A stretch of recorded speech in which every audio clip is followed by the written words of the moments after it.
주시는 말씀입니다. 하나님께서 주시는 말씀 사사기 11장 29절에서 33절까지 말씀입니다. 사사기 11장입니다. 11장 29절에서 33절까지 말씀.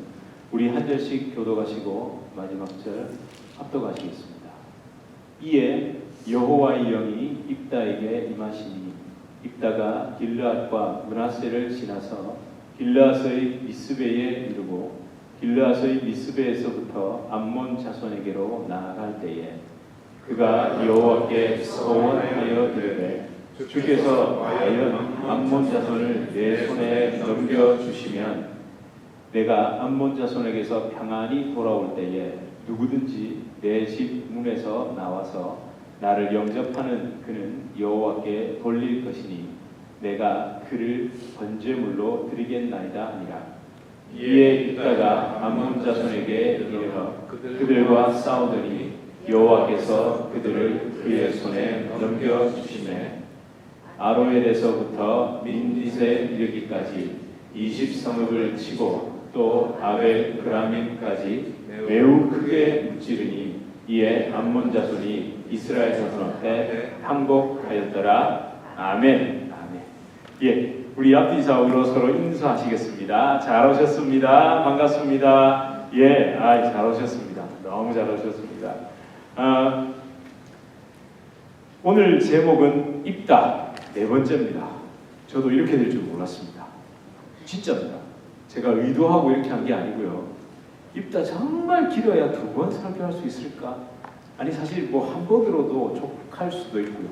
근데 하다 보니 이제 네 번까지 왔는데 분위기를 보시면 아시겠지만 조금 더 남았구나 아시겠죠? 왜냐하면 뒤에 12장도 있잖아요.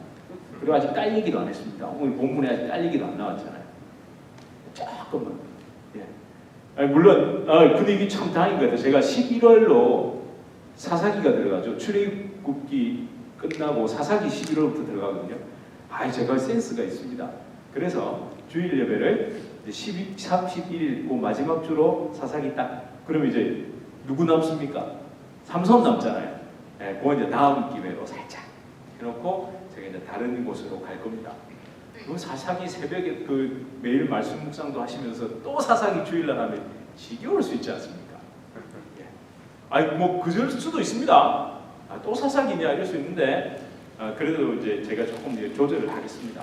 아무튼 12장까지 이 입다 이야기를 좀 반복해서 한번 잘 읽어보세요. 우리 안에는 입다 하면 자꾸 너무 선입견이 이미 다 들어와 있다니까요.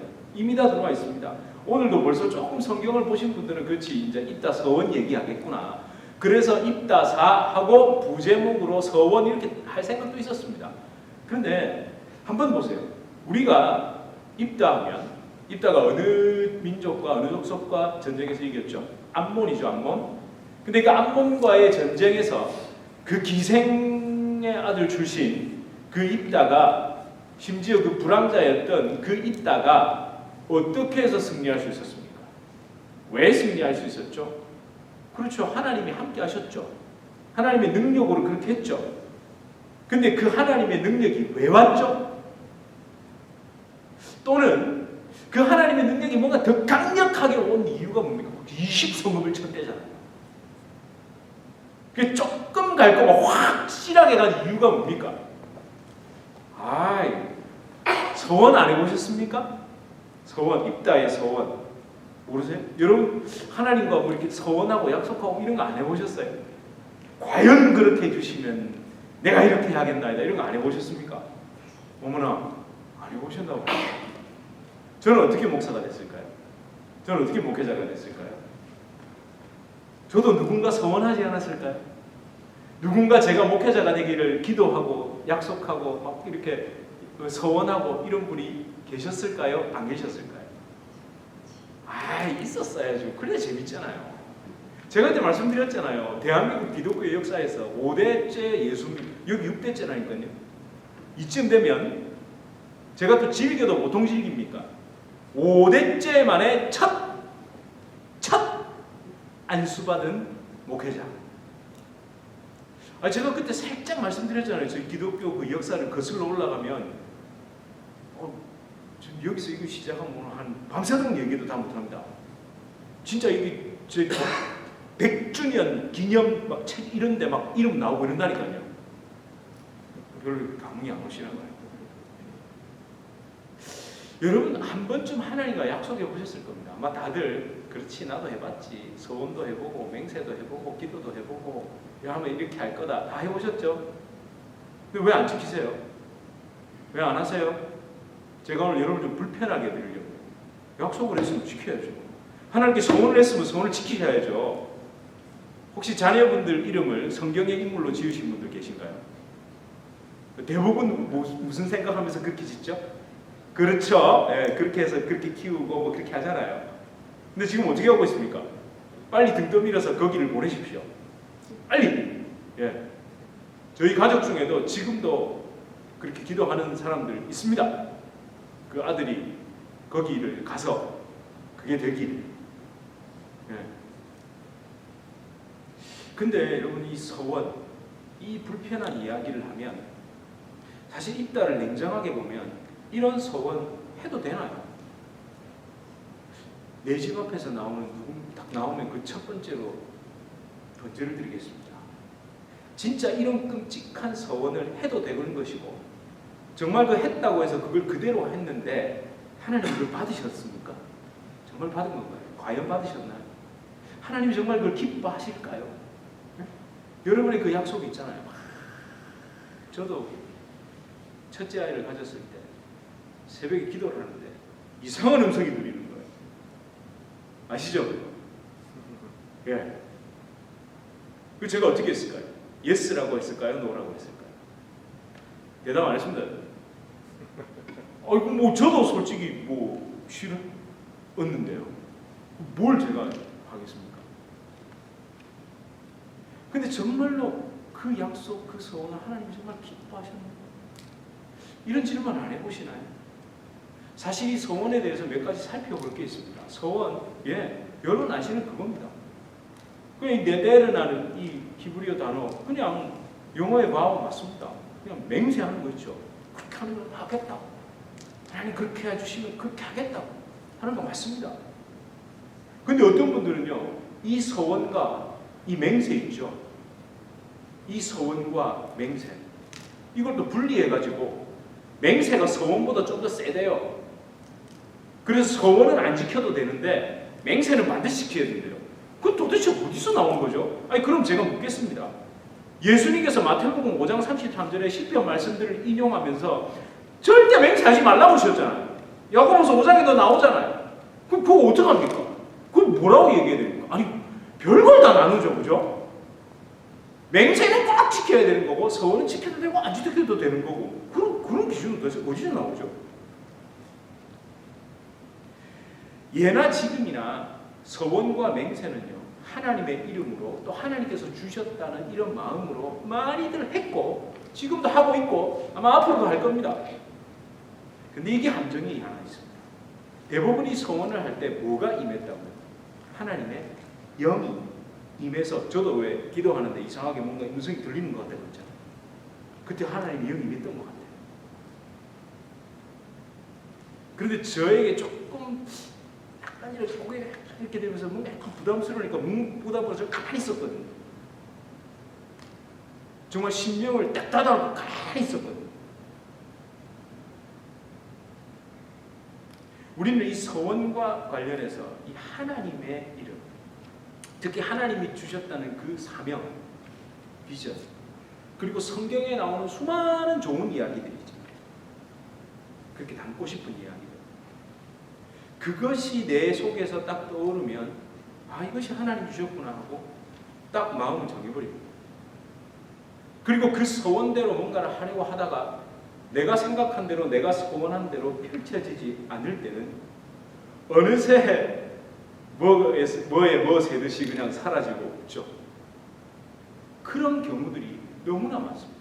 때로는요 그 소원에 대하여 하나님이 막으실 때도 있고 하나님께서 다른 길로 인도하실 때가 있는데도 끝까지 그 소원대로 하겠다고 빡빡 우길 때도 있고 참 인간이 복잡하지 않습니까? 어떠세요? 제가 그걸 다 경험해 봐서 그렇습니다. 정말 그렇더라고요. 그렇다면 한번 이 한 가지를 기억해 보십시오. 정말 하나님의 영이 임재하면 어떤 현상이 일어나는가요? 지금 우리 뭘 살펴보고 있습니까? 출애굽기죠. 출애굽기에 그 모든 제사와 그 율법을 주시고 하나님께서 그 성막을 만드신 이유가 뭐라고요? 하나님이 거기에 임재하시기 위해, 하나님께서 이스라엘 백성들과 함께 하시고, 임재를 뭘 그렇게 거창하게 생각하십니까? 임재하소서 이게 아니라 그냥 함께 있으려고, 그죠? 임재의 목적은 와서 짜잔 하고 가는 게 아니라 영원히 함께 거하려고, 그죠? 너무 어려운 단어 쓰지 마세요. 임재 이런 단어가 아니라 그냥 함께 하려고, 함께 거하려고. 하나님께서 하나님의 영이 오시는 이유는 나와 동행하시고 동거하시고 함께 하시는. 근데 그 함께 하시는 어떻게 되는 거예요? 그 범죄함으로 말미암아 자기도 모르게 그 영혼 깊은 곳에 있는 불안함, 두려움, 이 모든 끌어올랐던 것들이 어떻게 됩니까? 쫙 가라앉아. 그렇게 되지 않던가요? 제가 아침에 면도기를 헷갈려가지고 아들 녀석 면도기를 써버렸거든요. 그랬더니만 그만큼 컸어요, 진짜. 여기 막 벌겋게 올라오더라고요. 가지가지하면서. 그래서 제가 깊숙이 넣어뒀던 애프터 쉐이브를 발랐습니다. 왜 발랐을까요? 제가 그 향기 때문에 발랐을까요? 예, 이거 애프터 쉐이브의 역할이 뭡니까? 물론 향기도 있죠. 이 왜 수딩이라고 그러는 거예요. 이렇게 막 벌겋게 올라오는 거. 그걸 바르니까 진짜 확실히 싹 가라앉더라고요. 하나님의 임재의 목적은 그겁니다. 어쩌면 막 펄펄 뛰는 나를 하나님께서 좀 가라앉히시는 거죠. 그게 진짜 하나님의 영이 임한 그 특징입니다. 그런데 한번 보십시오. 입다는 그러지 않았던 것 같아요. 그 서원. 제가 오늘 성경에 서원을 했던 많은 인물들 예를 좀 들어드리겠습니다. 그 점수를 한번 매겨보세요. 제가 인물들 얘기해 볼게요. 그냥 여러분이 마음에 드는 사람 고르셔도 됩니다. 꼭 점수합니다. 왜? 무슨 오디션 프로그램 가면은 여러분의 점수는 몇 점 뭐 이렇게 묻잖아요. 마음속으로 이 사람은 몇 점 좀 되겠다 생각하시면서 한번 첫 번째 보기 나갑니다. 야곱이 서원했죠.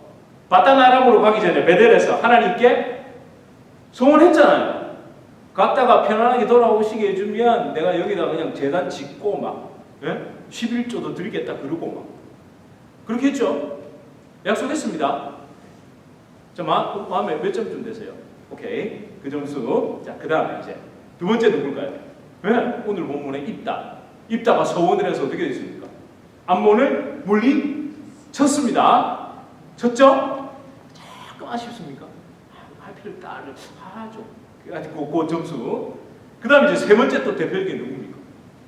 본인이 한 건 아니지만 이제 부모님이 나오기 시작합니다. 누가? 삼손의 부모님이 누구를 서원합니까? 나시린이 된다는 거 서원하는 겁니다. 그렇죠. 삼손의 부모님이 그랬는데 삼손 그죠? 네 번째 복이 나갑니다. 한나가 누구를 서원합니까? 사무엘. 그죠? 자, 이제 이 복이 4개 중에 점수 정하셨나요? 자, 제일 마음에 드는 사람과 제일 마음에 들지 않는 사람 정하셨죠? 그런데 이 사람들은 조금씩 차이가 있을 뿐 다 서원을 했는데 아쉬움이 좀 있죠. 근데 이 사람은 어떻습니까? 성경에서 이 사람도 서원을 했습니다. 저도 가만히 생각해보면 진짜 서원을 했더라고요. 본문 한번 보시겠습니다. 성경에 이 사람도 서원을 했다고요.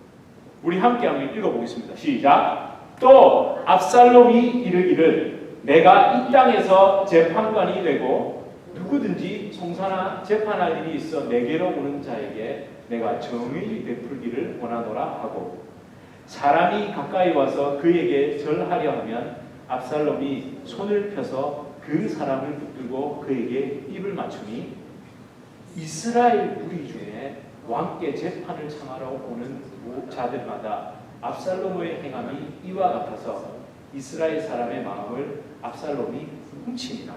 그랬죠? 그러고 난 다음에 어떻게 연결됩니까? 시작. 4년 만에 압살롬이 왕께 아뢰되 내가 여호와께 서원한 것이 있사오니. 뭐 한 것이요? 서원했대요. 서원한 것이 있사오니. 시작. 청하건대 내가 헤브론에 가서 그 서원을 이루게 하소서. 당신의 종이 아람 그술에 있을 때에 서원하기를 만일 여호와께서 반드시 나를 예루살렘으로 돌아가게 하시면 내가 여호와를 섬기리이다 하였나이다. 여기 딱 고정해 놓으십시오. 누가요? 압살롬이 서원을 했답니다. 근데 이 본문이 어떤 일이 있기 직전인 줄 아십니까? 예, 아버지 다윗을 반역하기 직전에 있었던 일입니다. 자, 이걸 보시니까 배경이 어떤 줄 아시겠죠? 어떻게 됐습니까? 자신의 배달의 형제인 암논이 자신의 배가 같은 여동생 다말을 강제 성폭행합니다. 그것을 앙심을 품고 암논을 죽여버립니다. 그리고 어디로요? 아람 구술로 도망갔다가 돌아와서 앞에 뭘 했답니까? 그 성전에서 사람들의 마음을 다 훔쳤어요. 아버지가 돌아오라고 했죠. 피신하고 있다가 그러자 그 백성들의 마음을 다 훔친 다음에 4년을 기다립니다. 그리고 4년 만에 뭐라고 이야기합니까? 아버지, 제가 서원한 게 있습니다. 누구에게? 하나님께. 저 지금 소름이 돋아요. 무섭죠. 그래서 어디로 가보자고요? 헤브론으로 가서 그때 여호와께 이룬 그 소원을 거기서 제가 이루겠습니다. 예. 근데 그 서원이 언제부터 있었다고요? 한참 전인 그 술에서부터. 거기서 헤브론에서 군대를 집결시켜서 아버지를 치료합니다. 예. 그의 서원이 뭘까요? 그가 생각한 서원이 뭡니까? 제가 한번 이건 제 상상력을 발휘해봤습니다. 그 4년의 시간, 아니 그 술에서부터 그는 분명히 여호와 하나님께 기도했을 거예요. 어떻게 기도했을까요? 여호와여, 당신이 정말 정의로운 신이라면 내 아버지, 저 아버지, 하나님도 아시죠? 내 아버지가 어떤 사람인지. 저 사람에게서 왕위를 빼앗겠습니다. 그러면 여호와께서 내 손을 들어 주셔야 됩니다.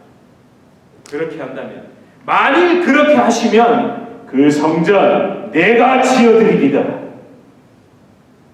이게 그의 소원이었으면 어떡합니까? 네? 그 성전 내가 지어드리겠다고. 소원이 이렇습니다. 무섭지 않습니까? 소원이 중요합니까? 아니면 소원을 한 그 사람의 중심, 이유, 목적, 동기가 중요합니다. 무엇 때문에 그 소원을 하게 됐느냐가 더 중요한 건 아닙니까? 입다도 그렇고요, 압살롬도 그렇고요. 아니, 모든 서원한 사람이 입으로는, 겉으로는, 말로는 여호와의 영광이고 하나님께서 주신 사명이라고 말하지 않던가요? 말하지 않던가요? 여러분 서원하실 때 저 잘 먹고 잘 살려고 하나님께 서원합니다 하신 분 계세요? 저도 그렇지 않았습니다. 그런데 그게 제 동기가 처음 잘못된 것이었든지 아니면 가다가 그게 변질이 되었는 건지 알 수는 없지만 분명히 그 서원과는 다른 형태로 나타나더라는 거죠. 사실 이 서원은 거의 대부분 하나님과 거래하는 겁니다. 그리고 동시에 믿음 없는 행동입니다. 그러니까 말은 굉장히 종교적으로 보이고 하나님께 약속하고 서원하는 것처럼 보이지만 결국에는 그 서원으로 말미암는 결과를 쫓아가려는, 결국 보이는 것을 쫓아가려는 그 사람의 그 깊은 감추어진 본성이 그 속에 숨겨져 있더라는 거죠. 왜 우리 머리 되려던 입다 계속 생각해봤잖아요. 계속 묵상해봤잖아요. 제가 지난주에 숙제를 안 드렸어요. 집에 붕대를 꼭 하나씩 사놓으시라고. 이제 나오실 때는 머리를 아침에 괜찮잖아요. 주일날 아침에 푹 주무시다가 머리가 딱 붕대를 감고 나오는 거예요. 그러면 뭐 굳이 막 열심히 안 봐도 되고, 뭐 저도 뭐 이렇게 막 면도하다가 막 올라가고 이런 거 안 해도 되잖아요. 붕대 다 감고 나오는 거예요. 머리가 깨져가지고 하나님 앞에. 입다. 어쩌면 그 억눌렸던 자기야, 너무너무 인정받고 싶었던 것, 너무 머리가 되고 싶었던 그걸, 심지어 이제 그것에서 플러스 뭐까지 딱 더해져야 됩니다. 그가 칼을 잘 써서 싸움을 잘해서 그래서 암몬에 나가서 이긴 게 아니라 여호와 하나님의 힘으로 승리한 사람이다. 이 말까지 들어야 활용점정을 딱 찍는 거잖아요. 누가 그런 걸 썼더라고요. 주석서에. Nobody에서 somebody가 되고 싶었다. 아무도 몰라주던 사람에서 그래도 저 사람 괜찮아. 이게 되고 싶었다는 거죠. 제가 이런 안타까움이 들었습니다. 그리고 또 질문이 들었습니다. 암몬에서 전쟁, 그러니까 암몬과 전쟁을 하고 난 다음에 입다가 돌아올 때 가장 먼저 드려야 할 것이 번제였습니까? 제사였을까요? 네? 전쟁터에서 돌아왔잖아요. 힌트를 드립니다. 전쟁터에서 돌아왔잖아요. 그러면 이스라엘 백성들은 전쟁터는 뭐 하는 곳입니까? 사람을 죽고 죽이는 곳이죠. 죽이고 죽는 곳이 아닙니까? 그러고 나면 돌아올 때 뭘 해야 되죠? 이번 정결규례 들어보셨어요? 정결규례. 예, 시체를 만진 자들이 부정하니 진 밖에서 며칠 7일을 머무르라는 그 하나님의 민수기 19장입니다. 한번 함께 보실까요? 시작. 사람의 시체를 만진 자는 이래 동안 부정하니 그 셋째 날과 일곱째 날에 제물로 자신을 정결하게 할 것이다. 그리하면 정하려니와 셋째 날과 일곱째 날에 자신을 정결하게 하지 아니하면 그는 그냥 부정하니 누구든지 죽은 사람의 시체를 만지고 자신을 정결하게 하지 아니하는 자는 여호와의 성막을 더럽힘이라. 그가 이스라엘에서 끊어질 것은 정결하게 하는 물을 그에게 뿌리지 아니하므로 깨끗하게 되지 못하고 그 부정함이 그대로 있음이라. 예. 깨끗하지 못함이 그대로 있다. 이거 두 가지로도 해서 세 가지. 근데 그 중에서 보세요. 과학적으로 해석해도 굉장히 대단한 거죠. 아니 우리 지난 그 기간 동안 뭐 했습니까? 격리했잖아요. 격리 7일 동안 격리시키라고. 예? 아니 놀라셔야 되는데 하나님이 까다로워서 그런 게 아니라 사람을 사랑하니까 7일 동안 격리하고 셋째 날하고 일곱째 날에 뭐 뿌리냅니까? 재물. 옛날에 그 비누 없을 때 다 그걸로 씻으셨잖아요. 재물. 이거 어떻게 알았을까요? 예? 그러니까 이렇게 안 하면 깨끗하게 안 된다는 거예요. 과학적으로도 증명이 되죠. 아니 종교적으로 제가 오죽하면 입다. 아니 종교 도덕적으로라도 이거 지켰으면 과연 그 7일 동안에 이걸 지켰으면 그 난리가 났겠냐고. 그런데 여기에서 영적인 것으로 들어가야 됩니다. 이 앞에 아까 그 민수기 19장 11절 앞에 무슨 내용이 있냐면요. 붉은 암송아지를 완전히 다 태우라고. 심지어 똥, 배설물까지 싹 다 태워서 재를 만들어라. 그 정결 규례를 위해서 쓸 재, 그 물에다 탈 재 있죠. 그 붉은 암송아지 규례가 이 앞에 있습니다. 한번 잘 생각해 보세요. 이게 뭘 의미할까요? 시체 만지신 분 오늘 아침에 오셨어요. 아무도 안 드시는데 누가 한 사람 들었습니까? 저 아침에 오다 시체를 만졌습니다. 무슨 뚱딴지 같은 소리냐 이러시죠? 제 속에 썩어서 냄새나는 진인처를 만졌다.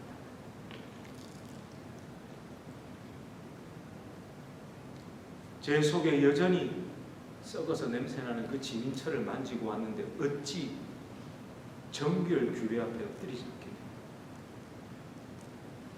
그 앞에 붉은 암송아지의 재, 그게 사실은 예수 그리스도의 십자가를 예표합니다.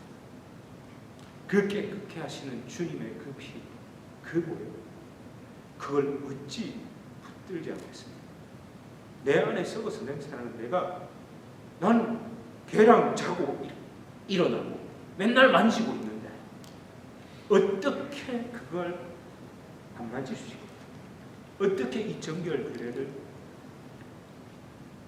제가 놓칠 수 있겠습니까? 죽어서 썩어서 냄새나는 내 자아와 매일 접촉하고 계시잖아요. 입다 이야기로 다시 돌아가 보겠습니다. 그가 민수기 규례대로 7일간 진영 밖에서 정결 예식을 치렀을까요? 예. 아닙니다. 아닐 가능성이 120%입니다. 120%. 그 어떤 멋진 승리를 거두더라도 7일 정도 격리돼서 가만히 있고 나면 어떻게 되겠습니까? 그럼 진정이 되겠죠. 그 흥분, 그 승리와 그 돈치대미 그렇지 않을까요? 한 7일 정도, 아무리 좋은 것도 한 7일, 안 그러시는가요? 한 7일 정도 지나면 이게 좀 가라앉는, 좀 제정신이 좀 돌아온다니까요. 만약에 그 전에 그런 범죄를 드릴 거라는 약속을 해도 저 같으면 7일 가만히 있다가 붉은 앞송아지 잿물로 이렇게 나를 씻는 걸 가만히 생각하다가 어머 맞아 내가 번제를 드리겠다고 약속을 했는데 번제는 이미 드려졌구나. 이미 드려졌는데 내가 뭐 하려고 또 드리지? 바보 같은 서원을 했구나. 하나님은 그 서원 때문에 나를 쓰신 게 아니구나. 아이고 내가 몰랐네. 머리를 극적극적 긁으면 딸이 튀어나와도 아이고 이뻐라 하고 입 맞춰주고 그냥 들어가지 그러겠냐고요. 안 하죠. 정결 규례만 생각했더라도 그것만 지켰더라도 여러분 아마 감이 오실 겁니다. 다음 주에 딸 이야기로 들어가서 좀 더 얘기를 좀 나눠볼 텐데 오늘도 사실 하나로 다 하기에는 좀 길었습니다. 그래서 두 개로 이렇게 나누게 됐는데 꼭 민수기 19장도 읽어보시면 이 정결 규례를 생각하시면서 이 입다의 이야기를 머릿속에 정말 그려보세요. 시체를 만지고 돌아오는 그가 정결 규례를 드리지 않았다. 그렇다면 저와 여러분에게도 이 서원은 우리가 뭔가 하나님께 드리겠다고 하는 그 약속은 더 이상 필요 없는지도 모릅니다. 여러분 과거에 엉뚱한 뭔가 좀 이래서 서원하신 적이 있으세요? 예, 기쁨으로 지키셔도 됩니다. 지키십시오. 그거고. 근데 너무 괴로우면요, 내려놓으셔도 됩니다. 그냥 좀 물론 그걸 내려놓고 또 내가 감당해야 될 자기 책임도 있겠죠. 그건 감당하는 거죠. 그 책임이 좀 막중하기도 하지만 죽을 정도는 절대 아닐 겁니다.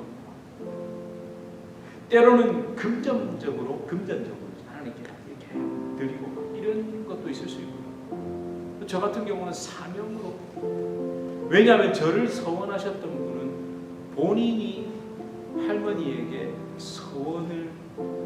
할머니의 서원을 이렇게 받으셨던 거예요. 그걸 못 하셨어요. 근데 그 이야기를 저에게 솔직하게 하시더라고요. 딱 한 번 그 얘기를 하시고는 말씀을 하셨어요. 근데 보세요. 하나님께서 감동하셨어요. 스스로 기쁨으로 어렵지 그 길을 가도록 하나님은 저를 인도하셨지.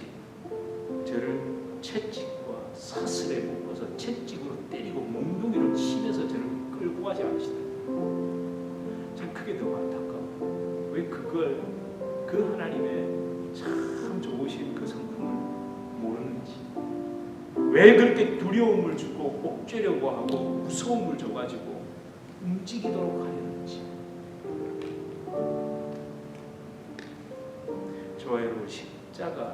그 내 속에 주고 그 참 의미, 그것을 알면 서원의 참 의미도 여러분에게 들어옵니다. 그래서 거래하듯이 하나님께 엉뚱한 서원도 하지 않고요, 서원이라는 이름 안에 알량한 그 종교 거래 행위도 하나님께 하지 않고 무조건, 아니 그 조건이 아닌 그 무조건적인 사랑과 신뢰를 하나님께 드리게 됩니다. 우리 시간 함께 이 찬양의 가사를 잘 묵상하시면서 하나님, 내가 주님과 함께, 아니 먼저 나 대신 번제로 드려지신 그 예수님, 그분께 씻겨지는 그 삶을 살기를 원합니다. 우리 이렇게 함께 찬양하겠습니다. 구주와 함께 나 죽었으니, 구주와 함께 나 살았도다.